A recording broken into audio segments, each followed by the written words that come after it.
Hello and welcome to Step Outside. I'm your host Pete Curet, and today we take a tour south of the valley to Tucson, where we show you the beautiful Tucson Botanical Gardens. We'll tell you how this urban oasis was born out of the Porter family's love of the land.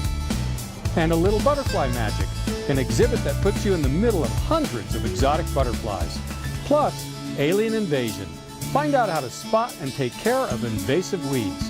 That and more coming up on Step Outside. Reader's Digest designated the Tucson Botanical Gardens as America's best secret garden. The collection of 17 specialty gardens sits on approximately 5.5 acres, and I'm pleased to welcome Michelle Conklin, who's the executive director. Morning, Michelle. Good morning. Now, we're actually in a part of the old Porter household right here, and I understand that Rutger Porter was instrumental in getting the gardens going. That's right. We're actually standing in the old sun porch, and behind us was the Porter's living room. And this was actually their home and their home business. They owned Desert Garden Nursery back in 1929 when they built this home, and they raised their 3 daughters here. Oh, so they were a nursery then? That's right. It was one of Tucson's first nurseries in the area. Now, his wife, Bernice, right, was pretty crucial to keeping the gardens going, wasn't she? She was. Bernice was a horticulturalist and a naturalist, and from everything we've read in her journals, she was a feisty, wonderful, artistic woman. And it was really her dream after Rutger passed away to turn this over into a formal public garden. So why do you think these gardens are so special to the town of Tucson, city of Tucson? Well, you know, I think it's special for a lot of different reasons to a lot of different people. To the neighborhood, I think it provides a really safe, wonderful, welcoming environment, a place where their children can come and families can come and really be together. For a gardener, it's a place to learn. For a newcomer, it's a place to really learn how to garden in the desert environment. And to the Tucson community, it provides a piece of history that, that is so important in Tucson. You're actually able to experience the Porter home. You're able to learn about history in the Sonoran Desert from the 30s all the way to contemporary gardening practices. Well, what do you think Bernice and Rutger would think about the gardens today? Well, a couple of years ago we hosted the family reunion. So Mrs. Porter's daughter, Nina Porter Ford, was here along with her grandchildren and the great-grandchildren, and I had the opportunity, it was a great day, to spend the day with them, and all I heard was, Mom would be so proud. Mom would not believe what happened. The grandson, Langdon Hill, sits on our board and really believes that his grandmother would just be so proud of everything we've done in the way that she would have wanted it done. Well, we really appreciate you giving us that little bit of historical background on the gardens. Well, here. It's a pleasure to have you here today. Thank you. Okay.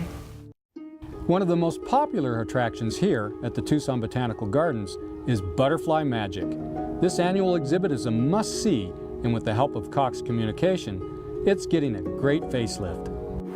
One of the things I'm most proud of is that this year Cox has decided to make a significant financial investment in upgrading and updating and renewing the butterfly exhibit here, and it's going to be renamed the Cox Butterfly and Orchid Pavilion at the Tucson Botanical Gardens. Over 50,000 people come to this exhibit every year, and to us to have a chance to really bring to life all the vibrant elements of the butterfly exhibit to the community in a better way is something that we're very proud of doing. We're here with Dr. Elizabeth Willett, who is the butterfly curator for the butterfly exhibit here in the garden. Morning, Elizabeth. Morning. Now tell me, how many butterflies do you actually have in this exhibit? We probably have about 300 butterflies. Not all of them will be flying at one time. Some of them will be resting. But we represent roughly 35 to 45 different species at any one time. Where do you get them all? Last week we got a big shipment from Malaysia, and this week we're getting a shipment from Costa Rica. So kind of all over the world. Right. We have suppliers in Australia, in Costa Rica, Malaysia, and I also deal with a broker in Denver who gets me butterflies from other places. But how do they survive being shipped here? As the pupa stage, if you remember, we've got egg, caterpillar, pupa, adult. The pupa stage, they don't eat, they don't poop, so it's a great time to ship them. They're kind of dormant then. Well, there's a lot happening on the inside. As they're transferring, yes. They really do a lot of transformation, but on the outside they look dormant. And we just received them layered between cotton batting or some polyester fiber. So they're cushioned a little bit. They get here fine. Once a butterfly emerges, how long does it actually live in the exhibit? We estimate 1 to 2 weeks on average, but some of them live a lot longer than that. We've had some that we know have lived over 2 months, 3 months even. What's your favorite butterfly? It typically changes week by week, but I do really like the emperors from Africa.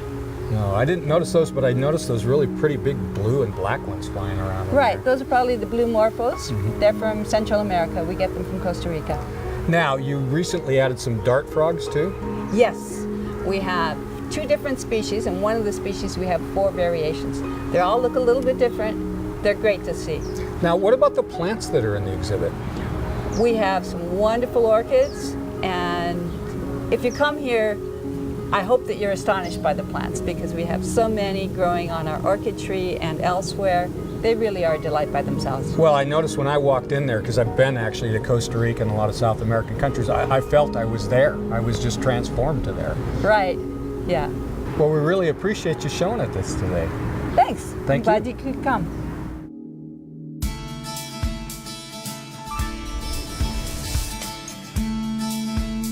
Coming up on Step Outside, we take a look at a traditional barrio garden, and we show you how cacti can be the answer to a beautiful yard.